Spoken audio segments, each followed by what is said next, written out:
The high school hallways are filled with numerous interactions between students, whether they take place during class changes or after school. However, during these time intervals, students are subjected to a more controversial type of interaction. It is called PDA.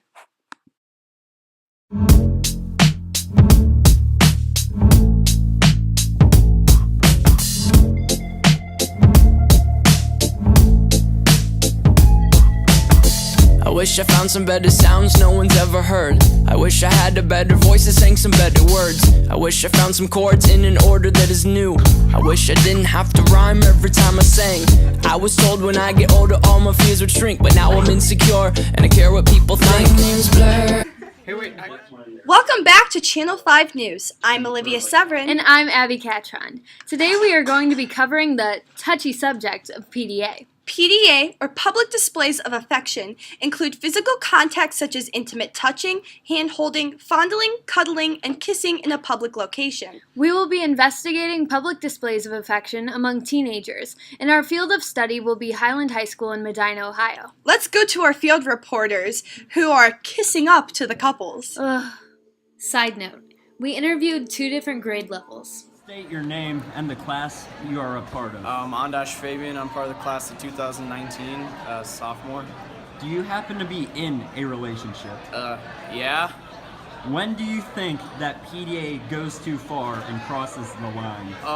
I think to a point where, I guess people are just, like, getting way too intimate in public. I mean, like, practically when they're, like, on top of each other in, like classes and stuff. And I just think it's, do that in private, I guess. If you're in a relationship, do it in private. Thank you very much. Have a nice day. Hi, please state your name and your grade. Grace Baker, sophomore. So when do you think that PDA goes too far and public displays of affection cross the line? When they're all over each other and they're like making out. All right, thank you very much. This is Gus Thonings. He's a junior at Highland High School. What are the boundaries of PDA, and when does PDA cross the line? Well, for me personally, I think like holding hands that's like basically as far as it should go in school. And like when it gets too far is when they start like kissing in the hallway every time they leave each other. I think that's a little too much for me. This is Nick Edgar. He's a junior at Highland High School. What are the boundaries of PDA, and when does PDA cross the line? PDA is fine as long as people aren't, glued to each other all the time, or every second of every day, making out in the hallways. Occasional holding hands and occasional peck is fine. Now let's ask some teachers on how they feel about PDA at Highland School. Mrs.Burtoft from Highland High School. How long have you been working here? Too long. Has there been a significant difference since you started working here in the amount of PDA that you've seen? Not really. Does the PDA affect the environment at Highland?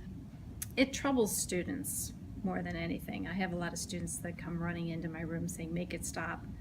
So I would say that it impacts other students. It does impact the whole atmosphere of the school to a certain extent, because it just grosses some people out. Some people just should not be doing that in public.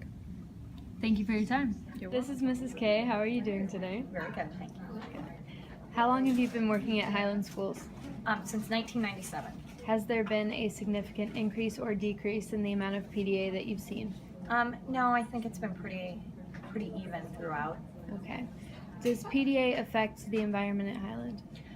It would if left unchecked, but if you can shut down the PDA, it's not so bad. All right. Thank you for your time. This is Mrs. Hindenburg. Hi, how are you doing today? I'm fabulous. How are you today? I am great. Thank you. How long have you been working at Highland Schools? 5 amazing years. Has there been a significant increase or decrease in the amount of PDA at Highland? Significant increase. How does this affect the environment at Highland? It grosses everyone out, and it makes it uncomfortable to be in the halls. All right. Thank you for your time. You're welcome. Now let's go to Kyle and Evan for the statistics on the subject. You got it, Olivia. However, according to William Roller of The Sun in Yuma, Arizona, hugging appears not to be as prevalent as elsewhere and is not causing problems. Christy McMorris, Yuma High School Director of Guidance, reveals that, "I've not seen any phenomenon or concern. I probably would have heard of it if it was a concern. She added she has seen some of the male students with a special greeting, elbows or fist bumps, and girls like to sometimes hug, but it's nothing of concern. Just very normal, she added. According to an article called Love Your Sweetie, written by Nancy Hall of St. Joseph News Press in Missouri and published February 15th of 2007, school administration directors have seen a decline in the importance of a relationship to teenagers. Miss Shepard, Bishop LaLonde High School's administration's director, states that couples were way more serious couples back then, but now they're less locked into just one person. Then there's the whole we're talking phase that precedes the whole we're dating phase.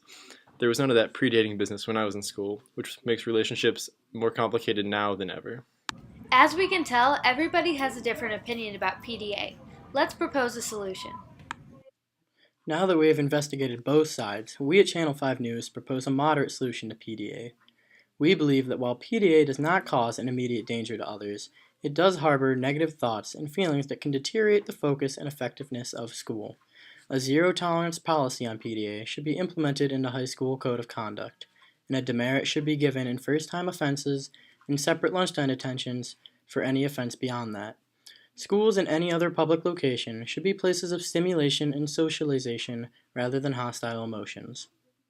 Thank you for watching Channel 5 News. I'm Abigail Catron. And I'm Olivia Severyn. Tune in next week when we talk about Yosemite National Park. It's Yasmite. Is it though? Bye!